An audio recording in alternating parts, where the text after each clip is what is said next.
Hey guys, welcome back. Baker Barbecue. Here we are, sitting down, relaxing on this Saturday afternoon. We're not cooking anything today. We're just, we did some chores around the house, did some shopping today. Just wanted to go over a couple things that I've been thinking about. The first is the review of Rooster Street Butcher Shop.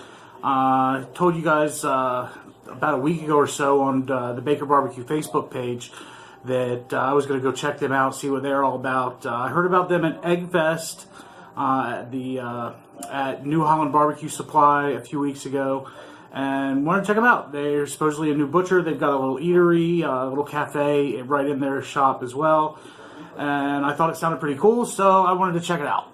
So me and my wife, we went in there to take a look, and we were in there for less than a minute probably, and then just walked right back out. First of all, it's right in downtown Lititz, Pennsylvania. I don't know if anybody's familiar with that little town. A few years ago, it was named the coolest small town in America, and I forget exactly who gave them that name, but it was some traveler lifestyle magazine that did that. And it seems like ever since then, Lititz has turned into a little bit of a touristy type, hipster sort of town that, hey, if that's your thing and you're into it, good for you. Go for it. Knock yourself out. And beyond, not my job to tell you you shouldn't be a hipster or whatever you want to be. But not really my bag of tea. Not my bag, man, So I'll tell you, the first thing when we walked in, they've got a little case. First thing I noticed that turned me off. They've got fresh sausages, and they had chorizo. Now, my wife loves chorizo. She likes to keep chorizo around the house, if you know what I mean. So, looked in the case, said, "Oh, that chorizo looks good." Looked at the price, $19 a pound. I can't spend $19 for 1 pound of sausage. I just don't care what it is. Chicken legs and thighs. Went to another case. Chicken legs and thighs, okay? Nothing special about chicken legs and thighs, right? Well, something real special about these chicken legs and thighs, because they were like $8 a pound. Now, I don't know about you, but I'm used to, maybe $2 a pound at the most for chicken legs and thighs. I'm not paying $8 a pound for a chicken leg. It ain't happening. One thing I will say about this place is, they do have a lot of charcuteries and different pâtés and other types of meats and cheeses that are going to be kind of difficult to find other places. Stuff like that, I can understand, maybe a little bit more expensive, but still. The other thing that they really do advertise is local sourced meats from local farms. But again, that kind of pricing, we're in Lancaster County, Pennsylvania. There's really no reason. If you want local sourced meat, you can find it. And you can find it a lot cheaper than what they're charging. So in this region, I don't think that the price they're charging to be advertising it as local sourced, and that's why it's so expensive, it just doesn't make sense to me, and I don't get it. So that's about it. That's just a first impression review of the place.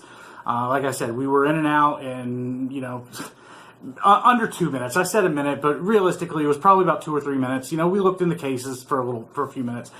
But, they were serving lunch there. So, and it just really seemed the crowd didn't really fit into, my lifestyle. So checked it out. Didn't really like it. I don't think I'll be using them, other than maybe for, if I ever have a need for some type of real specialty type cut or something that I really can't find, and they're the only place I can find it, then maybe. But it's certainly not going to be my go-to everyday butcher that I'm buying meat from. That's for sure. So that about covers that. Let's get into some fun stuff. Yeah. Here's some fun stuff. Baker Barbecue acquired some cool new gadgets this weekend. First, I'm sure everybody's familiar with these guys. The Old Hickory butcher's knife, right? Most guys have them. I see a lot of the cooks and barbecue guys have them. Probably made famous by Barbecue Pit Boys. So shout out to you guys, Barbecue Pit Boys. You're doing a cool thing over there. I really like you guys. But yeah, I think, correct me if I'm wrong, guys, but I'm pretty sure that Barbecue Pit Boys, they're the ones that really made that big, butcher knife, the Old Hickory butcher knife, famous. And a lot of people use them. So I was at a local store, and we found some cool stuff. Now, they didn't have that big butcher knife that I just showed you, but they had some other stuff. Now, that one I had to order online, but they had a whole nother set of Old Hickory. Old Hickory cleaver. Very cool. I'm going to be chopping some stuff up with that. 8-inch slicing knife. Yeah. 6-inch boning knife.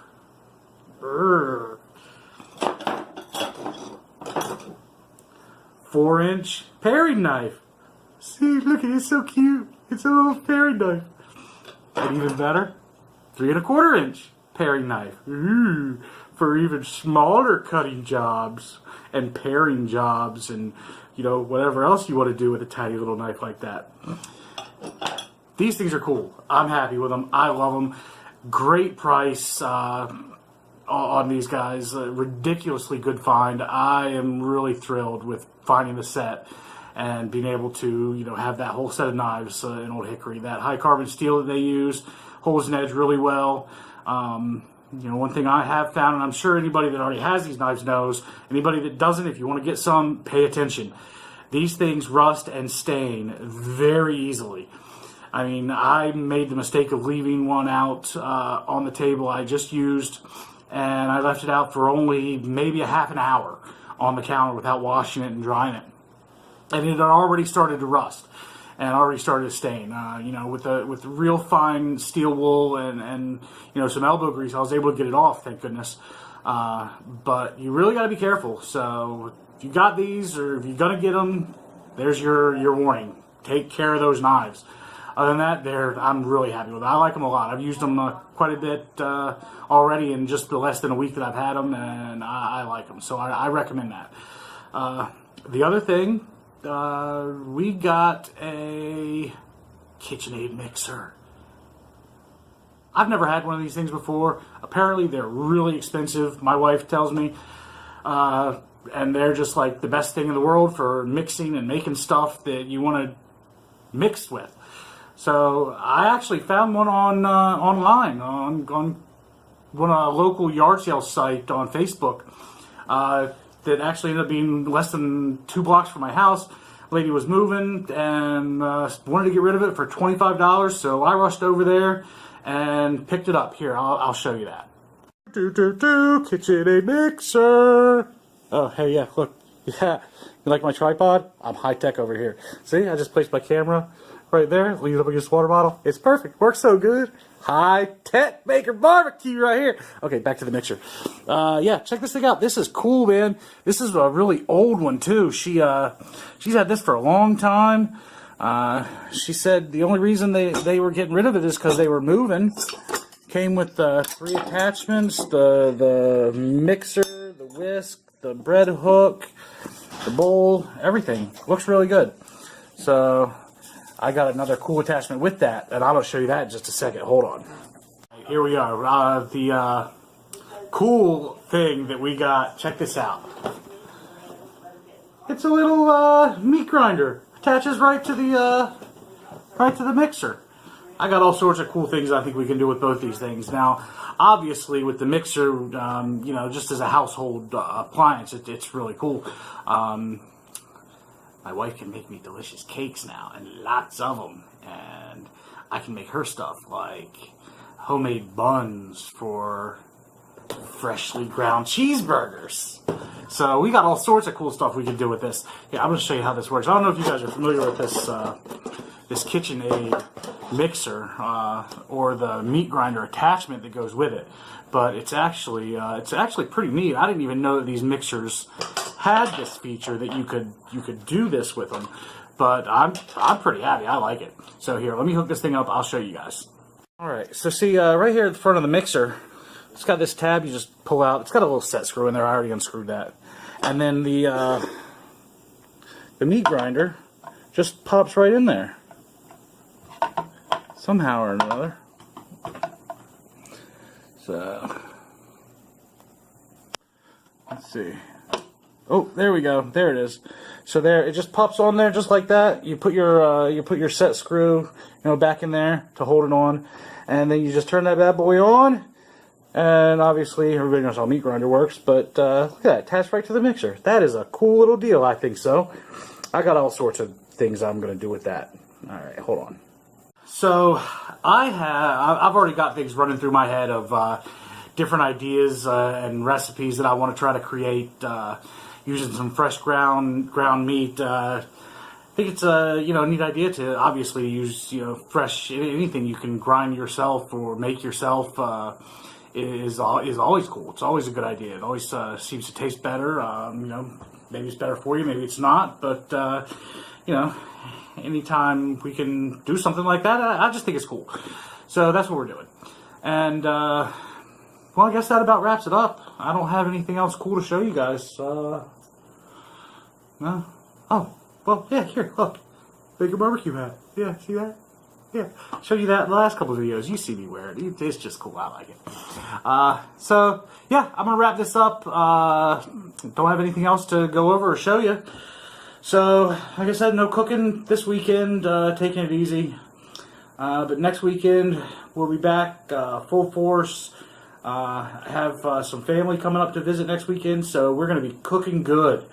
Promise, we'll bring you guys along. We'll bring you along with us, let you see it all. So, enjoy your meal. I have no idea what I'm going to eat tonight yet. But, Baker Barbecue. See you next time.